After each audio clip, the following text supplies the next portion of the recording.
الحمدللہ رب العالمین والصلاة والسلام علی اشرف الانبیاء والمرسلین نبینا محمد وعلی آلہ واصحابہ اجمعین۔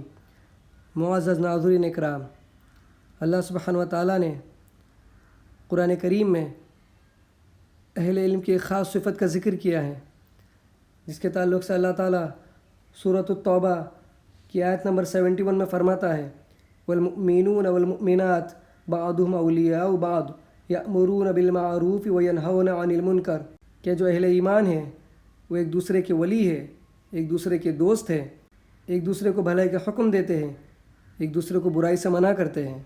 تو اس آیت میں اللہ تعالیٰ نے اہل ایمان کی اس خاص صفت کا ذکر کیا ہے کہ وہ ایک دوسرے کو حق بات کی وصیت کرتے ہیں، اسی طرح ایک دوسرے کو برائی سے آگاہ کرتے ہیں۔ اور اسی میں سر فہرست جو انبیاء اکرام ہیں، جو انبیاء علیہم السلام ہیں، وہ تمام لوگوں کو خیر کی دعوت دیتے ہیں، انہیں بھلائی بتلاتے ہیں، بھلائی کی طرف انہیں راغب کرتے ہیں، انہیں برائی بھی بتاتے ہیں اور اس سے انہیں آگاہ کرتے ہیں۔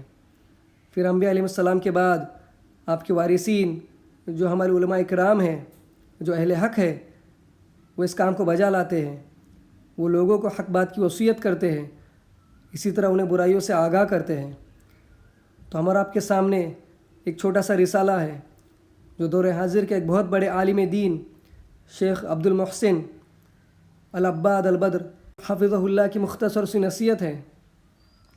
آپ نے اس کو نام دیا ہے وصایا نفیسہ اخاطب بہا ذریتی نفعہم اللہ وغیرہم بہا، کہ یہ بہت نفیس وصیت ہے جس کے ذریعے شیخ محترم اپنی ذریت اور اسی طرح تمام لوگوں کو مخاطب کرتے ہیں کہ اللہ تعالیٰ انہیں بھی نفع دے اور تمام کو نفع عطا فرمائے۔ تو شیخ محترم نے اپنے رسالے کی شروعات بسم اللہ الرحمن الرحیم سے کی ہے، اور یہی اہل علم کا طریقہ رہا ہے کہ وہ اپنے رسالے کی شروعات بسم اللہ الرحمن الرحیم سے کرتے ہیں، اللہ کی کتاب کی پیروی کرتے ہوئے۔ جب ہم قرآن کریم پڑھتے ہیں تو سب سے پہلی چیز ہم جو دیکھتے ہیں وہ بسم اللہ الرحمن الرحیم ہے، یا اسی طرح محمد صلی اللہ علیہ وسلم کی پیروی کرتے ہوئے کہ جب آپ کبھی کسی بادشاہ کو خط لکھتے تو اس کی شروعات بسم اللہ الرحمن الرحیم سے کرتے، یا اسی طرح جو پچھلے انبیاء تھے جیسے سلیمان علیہ السلام کے تعلق سے آتا ہے کہ جب آپ نے خط لکھا تھا تو اس کی شروعات اسی طرح کی تھی وَإِنَّهُ مِن سُلَيْمَانَ وَإِنَّهُ بِسْمِ اللَّهِ الرَّحْمَنِ الرَّحِيمِ۔ تو یہاں ہم اللہ کے نام سے شروع کر رہے ہیں جو بڑا مہربان ہے، بڑا رحم کرنے والا ہے۔ اللہ سے مدد بھی طلب کر رہے ہیں اور اسی طرح اللہ کے نام سے برکت بھی حاصل کر رہے ہیں۔ تو آگے شیخ محترم فرماتے ہیں: السلام علیکم ورحمۃ اللہ وبرکاتہ۔ شیخ محترم نے تمام کو سلام کیا ہے کہ اللہ کی سلامتی ہو، اللہ کی رحمتیں ہو، اللہ تعالیٰ کی برکتیں ہوں۔ تو شیخ نے ٹوٹل 14 نصیحتوں کا ذکر کیا ہے، 14 وصیتیں بیان کی ہیں۔ تو انشاءاللہ ہماری ویڈیو میں ایک وصیت دیکھیں گے، اور اس میں شیخ نے جن آیتوں کا ذکر کیا ہے، آپ تمام سامعین سے گزارش ہے آپ ان آیتوں کی تفسیر جا کر پڑھیں، جیسے تفسیر ابن کثیر ہو، احسن البیان ہو، یا دوسری کوئی معتبر تفسیر ہو، اس میں جا کے ان آیتوں کی تفسیر دیکھیں تاکہ صحیح معنی میں شیخ محترم کی وصیت سے ہم اور آپ کو فائدہ ہو۔ تو شیخ محترم فرماتے ہیں: ان اہم شیء اوصیکم بہ تقوی اللہ۔ تو سب سے اہم چیز جس کی میں تم تمام کو وصیت کرتا ہوں وہ اللہ سبحانہ وتعالیٰ کا تقوی ہے۔ فہی وصیت اللہ للاولین والآخرین، کیونکہ اللہ کی وصیت ہے اولین کو بھی اور اسی طرح آخرین کو بھی، اگلے اور پچھلے تمام لوگوں کو یہ خود اللہ سبحانہ وتعالیٰ کی وصیت ہے۔